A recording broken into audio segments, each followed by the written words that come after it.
Hey everyone, welcome to Sam's Sports Corner, episode 60. Alright, everyone, I am glad to be here. It is episode 60. The show is finally old enough to get on Medicaid benefits. It's good stuff. I appreciate everyone's support throughout this time, and I hope to get some more support from you and your friends. The first thing we're going to talk about is kind of a sad subject. 11/6/2018. It is a day that will now live in infamy for Chicago fans across the world. Coach Quenneville was fired from the Chicago Blackhawks last week. It's about as depressing as it gets. He was fired in the middle of the season. Not what you do to a coach who's brought you 3 Stanley Cups, probably one of the greatest coaches in the history of the NHL. But it was done completely to hide the incompetencies of Stan Bowman. I don't know why the Wirtz family allowed Stan Bowman to fire him, but they did. But Stan Bowman has done nothing but make bad trades for the last 3 years and sign bad contracts with no movement clauses for the last 3 years. He's put this team in a bad spot where we're old and slow, and we have levied the future couple seasons to win now, and I get that. But if you don't win now when you levy the future for now, it makes it hard to keep your job, and we didn't win now when we levied the future the last couple times. So Stan Bowman, to hide his incompetencies, fired one of the greatest coaches ever. So I'd like to take a moment of silence for the mustache. Fuck Stan Bowman. Let's move on. All right, Alabama, over the last 2 weeks, since actually November started, hasn't had a point scored on them. So it is pointless November for Alabama. They shellacked LSU 29-0, and then turned around and beat Mississippi State, one of the best defenses in the country, 24-0. This is possibly the greatest Alabama, and I know we say it every year, this is possibly the greatest Alabama team ever. They'd give the Raiders a run for their money. Obviously, they wouldn't beat the Raiders, but the Raiders are the worst team in the NFL. I mean, speaking of which, how about Jordy Nelson retiring in the middle of the night because the team is so shitty and jacked up? I think it's great. Good for Jordy Nelson. Had a great career. Why leave on the bottom? I love the move, and it just shows exactly how friggin' jacked up that organization is. But Alabama, this is possibly the best team in the history of college sports.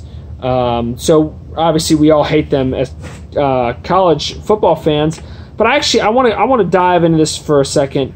So the strength of schedule for the teams currently in the college football playoffs, for those top 4 teams, Bama's at 45, Michigan is at 32, Clemson is at 83, Notre Dame is at 54. Okay, so those are all fucking mediocre. Those are bad mediocre. The hardest strength schedule is LSU. Also in the top 10 is Michigan State, UCLA, Penn State, Northwestern, Ole Miss, Auburn, Vandy, all just outside the top 10. I mean, those are respectable strength schedules. We're talking in the 30s, 40s, we're getting the 80s. So my question for the college football playoffs is, if Clemson, who's undefeated right now, right, they're in the college football playoff with a strength schedule of 83. UCF has been undefeated now for 2 years, and their strength schedule is 104. It's not too far off. So why is Clemson rewarded for their strength schedule and their trash teams they play, yet UCF is punished? That's where UCF fans get their ability to talk trash from, is because it's not like Clemson's and these other schools are playing that much harder of a strength schedule. I understand they're not a Power 5, but I think the way to shut UCF fans up is to go ahead and give them the shot, because they'll get the 4 spot, they'll play Alabama, they'll get their souls crushed, just like every other team will, and then we can get them to shut up. Just give them the nod. Go ahead and do it. Final 4, as it stands right now, should honestly be Bama, Notre Dame, Michigan, and UCF. Clemson should not get the nod. I've been 0% impressed. They barely beat Syracuse. So, moving on. Le'Veon Bell did not show up in time and to be with the Steelers, and has now lost on a $14 million for the year. For a man who said that if you take a year off healthy, then you don't actually love the game. It's about money at that point, which it is. It's about money for Le'Veon Bell. He said he's not getting the contract he wants from the Steelers. He wants a bigger, better contract. So he's going to take the year off and stay healthy, which I don't blame him for. Doesn't hurt the Steelers, though, because their backup, James Conner, came in, rookie, has crushed it. The question is who picks up Le'Veon Bell. There's plenty of teams that need running back help. You just got to be able to deal with the ego, because you're going to pay him, and then you're going to have to pay that ego week in and week out. I'm telling you that right now. I think Le'Veon Bell is going to be a cancer. Similar to Brandon Marshall and Dez Bryant. Dez Bryant picked up by the Saints, who then tore his, I think, Achilles tendon, and then they pick up Brandon Marshall. They're just like, give me the cancer. Give it to me. Feed my 7-1 team that's doing amazing, has no problems offensively. Just feed us this cancer, these players with attitude problems and locker room issues. Just bring them on in and let them ruin our team. I honestly hope them bringing in Brandon Marshall absolutely ruins the Saints, because I hate the Saints. So I'm sorry, the Aints. I mispronounced that. So I hope Brandon Marshall ruins the team.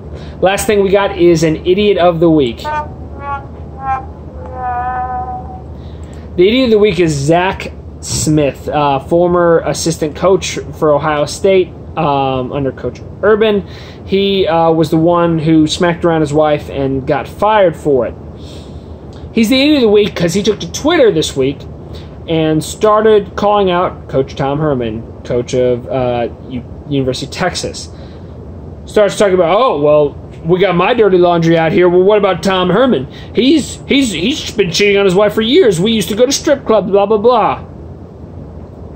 Hey, guy. Hey, just real quick. Cheating on your wife is not in the same category as punching her in the mouth.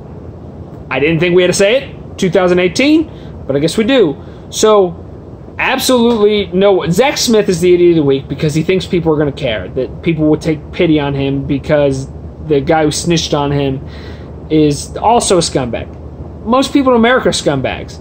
Now we take that category and put it into millionaires. They're all scumbags. Every millionaire in America is probably a scumbag. We assume it. We just accept it as one of those, like quid pro quos, right? It's quid pro quo. To be a millionaire, you got to be a scumbag. So we accept that about Tom Herman. Hitting your wife is a new level of scumbaggery. So, Zach Smith, no one cares, and you're the Idiot of the Week because you actually thought this would help you. Like, you went on this 10-page Twitter rant about Tom Herman and all the awful things he did, like we would give a shit. You're still a scumbag, and no one cares what Tom Herman did 4 years ago in a strip club. Because let's be honest, what happens in Vegas stays in Vegas, baby. So I hope you guys enjoyed the episode, and I can't wait to see you next week.